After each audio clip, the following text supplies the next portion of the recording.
Hey, I'm Zach Maldonado, and we are continuing our study in Revelation, and we are finally in chapter 21. We've only got 2 chapters left, 1 chapter after this one, and we're seeing the new heaven, the new earth, the new creation. It says, "Then I saw a new heaven and a new earth, for the first heaven and the first earth passed away, and there is no longer any sea." And so this new creation promised in the Old Testament is finally here. The new creation is the renewal, the renewed, purified, and transformed version of the old. The old has passed, meaning all evil and chaos is done away with. And when John says there is no longer any sea, he's not referring to bodies of water, but he's referring to evil and chaos. Because as we know, in the Hebrew way of thinking, in the Old Testament, sea always symbolized chaos and evil. And it says, "Then I saw the holy city, New Jerusalem, coming down out of heaven from God, made ready as a bride adorned for her husband." So what we're going to see throughout this chapter is that John is both describing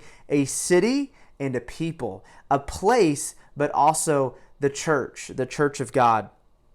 And it says, "I heard a loud voice from the throne saying, 'Behold, the tabernacle of God is among men, and he will dwell among them, and they shall be his people, and God himself will be among them.'" Remember, this is a promise of the new covenant. We see this in Hebrews 8 and Hebrews 10, that they shall be my people, and I will be their God.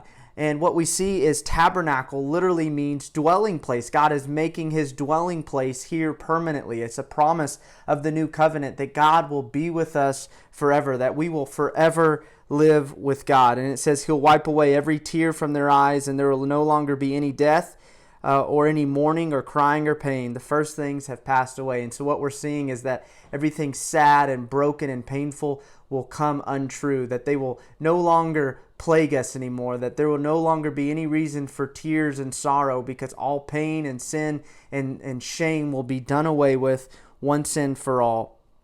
"And he who sits on the throne said, 'Behold, I am making all things new.' And he said, 'Write, for these words are faithful and true.'" And so, as I said, the New Jerusalem described here is not an earthly Jerusalem. Everything in the Old Testament, even Jerusalem, pointed to ultimately to the heavenly Jerusalem. And Paul speaks of the Jerusalem above, calling it our mother in Galatians 4:26.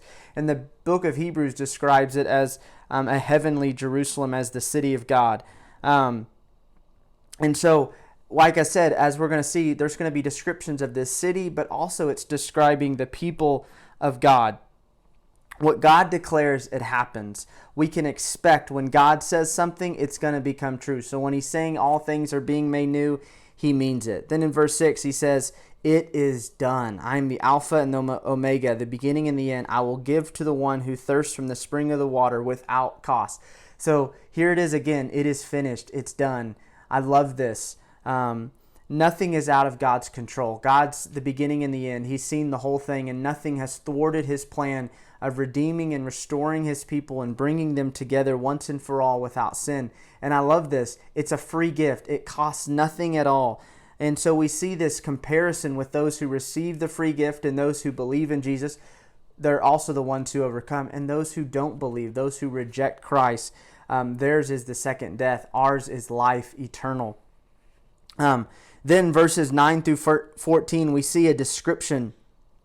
And it says, "Come, and I'm going to show you the bride, the wife of the Lamb." But wait, actually, it's a surprise here. We're actually going to see the holy city, Jerusalem. That's why I'm saying the angel in John is describing both the people of God and the actual city, the new heaven, the new earth. We see this brilliance. We see they have the glory of God. We see these high walls, and they have the sons of Israel. And so John is stepping back, and he's describing Jerusalem in this symbolic language. And we see that this great wall, it means it's protected and it's safe. And we see the tribes of Israel and the apostles written on the gates and stones. And this represents and signifies not only the Old Testament people in the new city, but also the New Testament. And together they make up the church, the people of God. There are not two peoples of God. There is one people of God. That is the church, Jew and Gentile combined. That's the mystery revealed in the New Testament, part of it, right? That was that mysterious predestined plan God had all along, was to unleash his gospel to the Gentiles, to all the nations. It's the promise he made way back to Abraham, that he was going to make him a father of many nations. And that's what we see. One people joined together in Christ. Then verses 15 through 21, we get more of a description. There's gold and there's a measuring. Remember, before we saw measuring means that it's this protection, it's this safeness.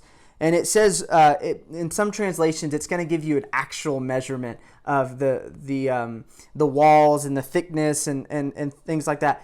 But I think that we need to stick to the original translations, which basically says 12,000 stadia. And what this means is it's symbolism, because it's going to say, okay, 12,000 times 1,000 multiplied.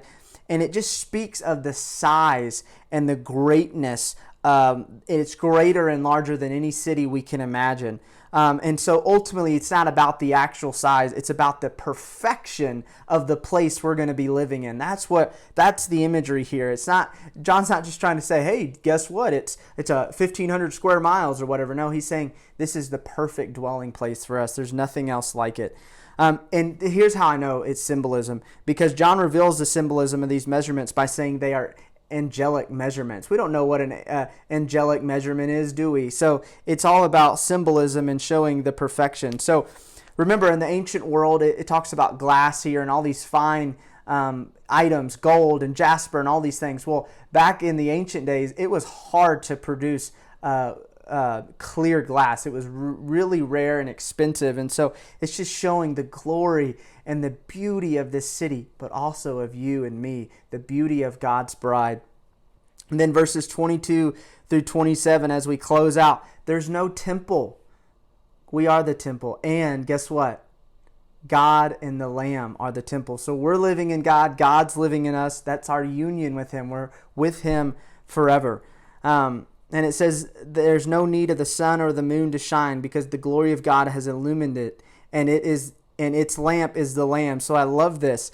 God's glory is our light, and the lamp is the Lamb. And obviously there's symbolism here, but it shows that our peace and our life and our happiness, everything, our direction, our guidance, everything is coming from God in Christ. And so there will be no sin, and one day we will walk by God's direction and light. That's what it means, that the nation will walk by its light. In the daytime, its gates will never be closed, meaning we don't have anything to fear. There's no enemies that are going to come get us. This just shows the security and protection that we have.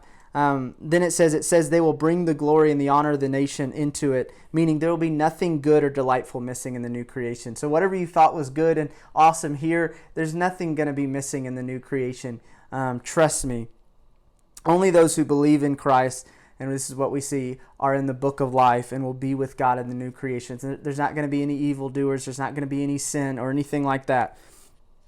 Only us. And so as we saw, chapter 21, John is just trying to describe the indescribable, right?